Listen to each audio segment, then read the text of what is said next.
One of the most common questions that I receive is how we manage pests organically here at the Forage Garden. We are certified organic, and that means that we are not using any synthetic pesticides to manage pests.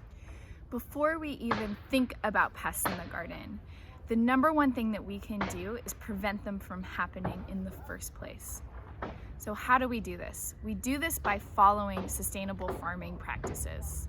We've outlined a number of these practices in other videos that you can view on our YouTube channel. But most importantly, caring for the soil. Healthy, strong plants that go into healthy, strong soil are less likely to have a disease or pest outbreak. And that's because the plant can actually defend itself from pests and disease when it's strong and thriving. So making sure that the plant has everything it needs to grow. It has the correct amount of water. It's planted at the right time of year. If we plant something out of season, it's likely gonna not do well and then attract pests. The next thing that we can do is monitor our plants. So checking in and observing your garden. This is kind of the most fun part about gardening, is getting out in that space and making observations. Checking in closely and looking at plants, seeing what's going on, observing undersides of the leaves, so that if you do have a pest outbreak, you notice it quickly and you're able to figure out a plan of action.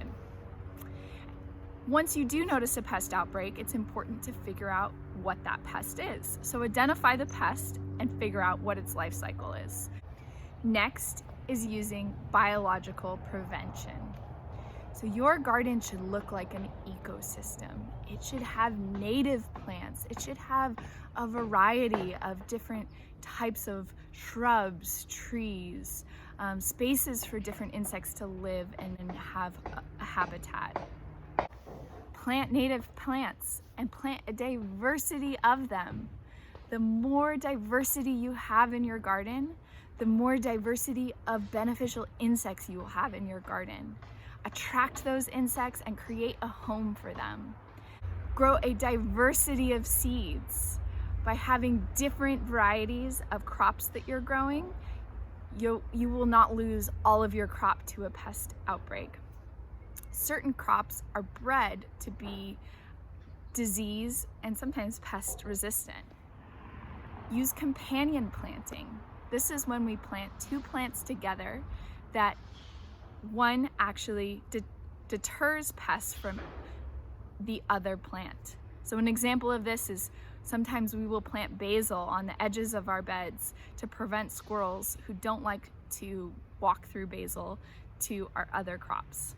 Another great one is marigolds actually repel certain insects, and so they can be planted next to various crops.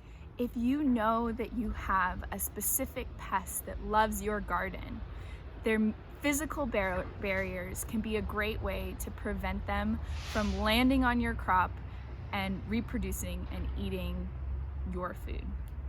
Some physical barriers can include floating row cover, to prevent flying insects from landing on your crop, netting to prevent rodents and birds from eating fruits. Kaolin clay can be used to coat the outer leaves of plants and actually prevent insects from wanting to chew and eat that leaf. Trap crops can be used. So this is when we plant one specific plant to attract all of the insects to it early in the season. And then we pull that plant out, and along with it, we kill all of the insects that have been attracted to it. And hopefully we've killed all of those insects for that season. Be careful with this method, as if you don't have the timing right, you can create a bigger problem for yourself later on in the season. Harvest early and often. So this is really helpful especially for rodent issues. So if you can harvest your fruit before they do, then you have the upper hand. The last thing that we do is we intervene. So this might mean using a organic approved insecticide. Generally here in the forage garden, we actually are able to follow everything up into this point so that we don't have to come in and intervene later on down the line. Some of the insecticides that we use here in the garden are insecticidal soap. So this is a great one for aphids, making sure that you actually spray the body of the aphids, getting underneath the leaf, finding all of those crevices where the insect is hiding. A similar approach is using neem oil. So this is a plant-derived oil that also can kill insects, but is not harmful to beneficial insects and pollinators in your garden. We also use diatomaceous earth for soil-bearing insects. A healthy ecosystem will have less pest and disease outbreaks. Work on creating a thriving ecosystem with its own checks and balances.